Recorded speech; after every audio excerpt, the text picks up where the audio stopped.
Chaque jour, je vais à la banque. Je suis fatigué. L'artiste Eskeli a définitivement rangé le micro. Les mélomanes et fans du coupé décalé se sont réveillés ce mercredi 25 août avec une autre triste nouvelle.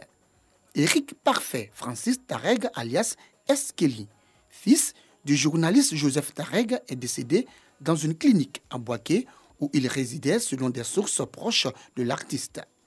Selon la même source, Eskeli serait décédé d'un cancer de poumon.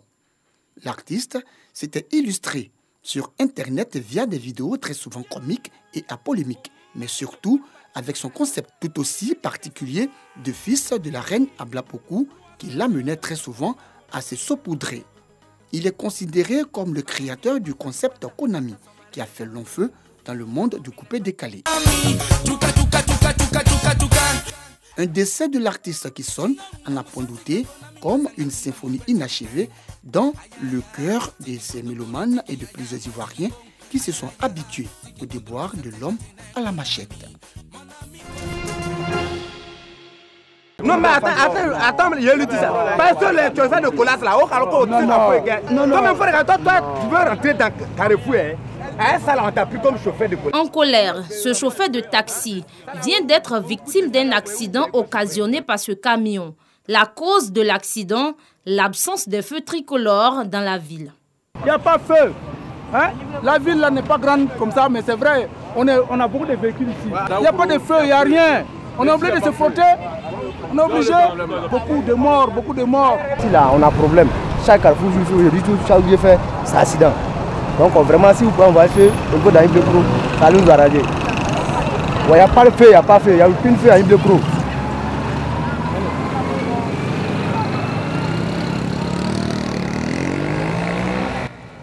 Avec une population estimée à plus de 85 000 habitants, la ville d'Aniblé-Kro, située à l'est de la Côte d'Ivoire, dans la région de l'Indénié Djoablin, n'a jamais bénéficié de feux tricolores.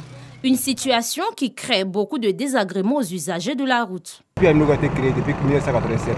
Il n'y a jamais de feux tricolores. S'il y a les feux à Animblé-Kro, ça nous arrange beaucoup. Parce que les motocyclistes sont trop mauvais ici et ils tuent les gens beaucoup. Surtout les tristiques. Chaque jour, il y a accident. Tous les carrefours. Et le plus problème même là, c'est le carrefour là. Les gens ne respectent pas le carrefour parce qu'il n'y a pas feu.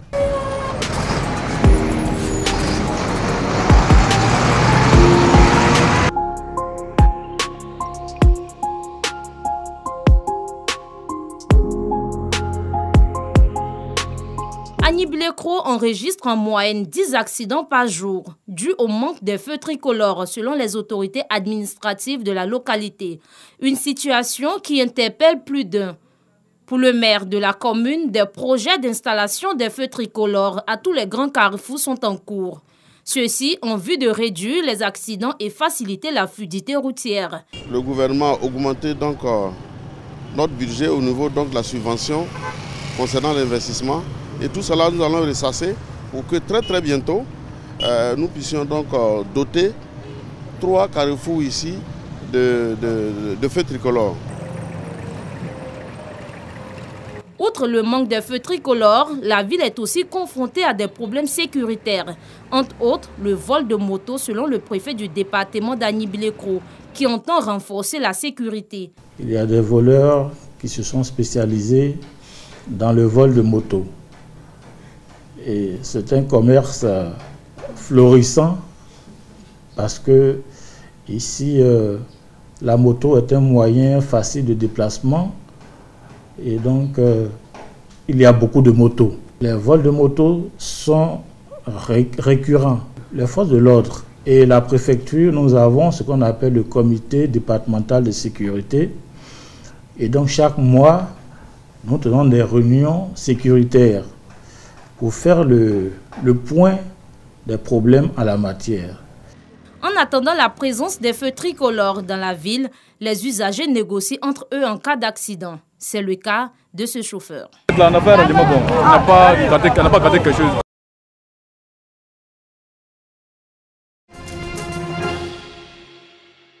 Si rien n'est fait au cours des prochaines décennies, le réchauffement planétaire dépassera 1,5 et 2 degrés Celsius au cours du XXIe siècle. Des chiffres qui inquiètent le groupe d'experts intergouvernemental sur l'évolution du climat.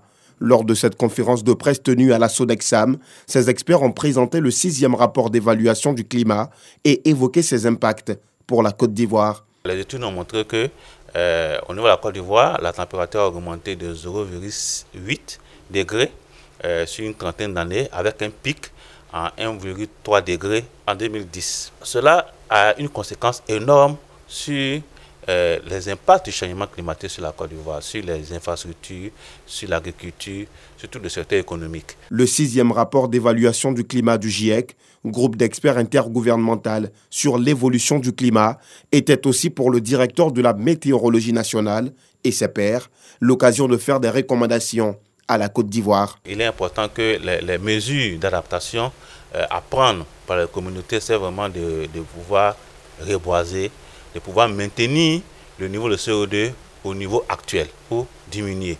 Pour cela, il faut des actions de mise en place de puits carbone, le reboisement, mais ne pas couper les arbres, essayer de pouvoir améliorer le couvert végétal au niveau national, ce qui va permettre de pouvoir capter le CO2 émis par les industriels, par les populations et maintenir ainsi le niveau climatique de la Côte d'Ivoire à un niveau qui pourrait empêcher d'avoir des conséquences dévastatrices.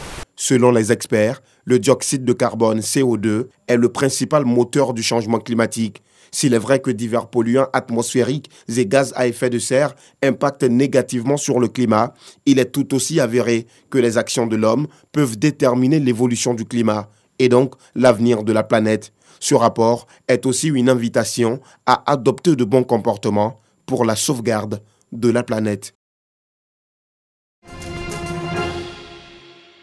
Ils ont entre 8 et 13 ans. Ismaël, Muntala et Ibrahim ont en commun l'amour pour le football. Cet après-midi, ces 3 garçons se rendent à l'entraînement pour la préparation d'un match de football. C'est dans ce parking de la cité Rane, dans la commune d'Adjamé, transformé pour la circonstance en un terrain de football, que ces 3 garçons se retrouvent pour vivre leur passion.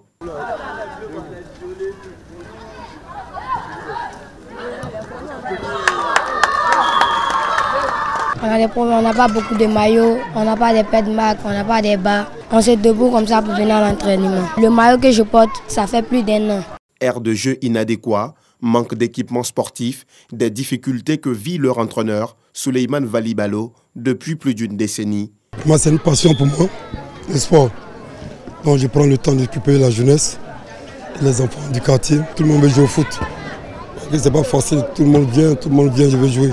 Donc, ça fait que moi, vraiment, ça devient une charge. Ça devient une charge pour moi, puisqu'à tout moment, je n'ai pas aussi les moyens qu'il me faut. J'essaie de faire avec, sinon vraiment c'est difficile.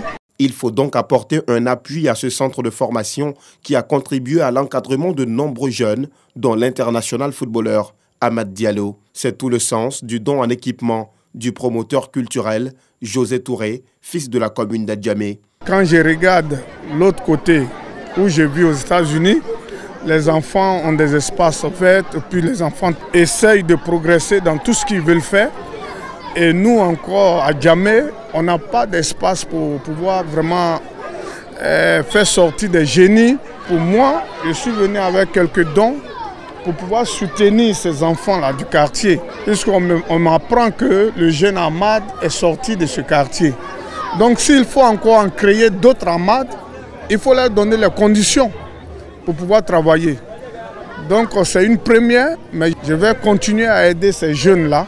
Parce que pour moi, c'est un exemple, c'est mieux que les laisser aller dans la rue. Une initiative soutenue par Mamadou Ahmed Traoré, président de l'association des centres de formation d'Adjamé, Plateau et Atekoubé. C'est une belle action. Quand j'ai reçu l'appel pour dire qu'il venait soutenir ces gamins-là, j'ai dit voilà, c'est un ouf. Parce que ça peut changer la vie de ces gamins-là. Ce centre de formation qui existe depuis une vingtaine d'années compte en son sein 64 pensionnaires. Des pensionnaires qui souhaitent voir renforcer leurs besoins en équipement sportif pour vivre pleinement de leur art, le football.